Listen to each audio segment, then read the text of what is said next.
ВМРО-ДПМНЕ, согледувајќи дека е потребен натамошен развој на земјоделските политики со цел да се води грижа за земјоделците, како и да продолжи со реформи за приспособување кон земјоделската политика на Европската Унија, пристапува кон нов концепт на мерките на земјоделската политика. Основната стратешка цел ќе биде зголемување на конкурентската способност на земјоделско-прехранбениот сектор. За постигнување на оваа стратешка цел го воведуваме новиот концепт кој обезбедува олеснување на пристапот на земјоделците до буџетските поддршки, како и по сериозни инвестиции во секторот.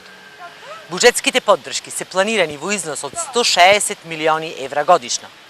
Во овие поддршки се зголемува делот за инвестирање во земјоделството, односно се зголемува процентот за рурален развој во однос од 100 милиони евра за директни плаќања и 60 милиони за рурален развој.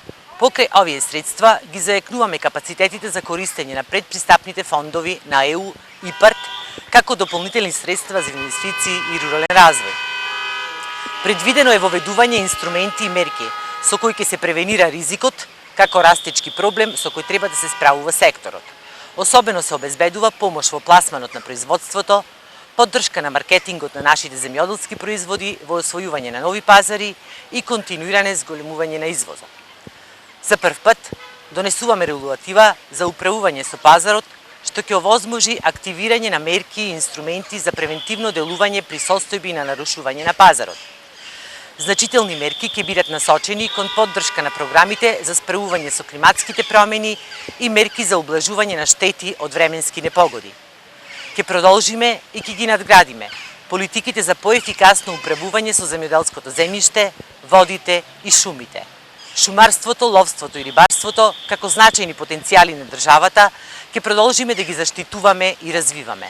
Особено се посветуваме на заштитата на шумскиот фонд, облагодетелувањето на шумите и зголемување на површините под шуми, како и подоброто искористување на економскиот потенцијал на ловството, ловниот туризам, рибарството и аквакултурата.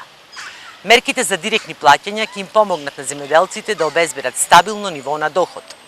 Мерките дадоа значителен придонес кон стабилизирање на доходот на земјоделците.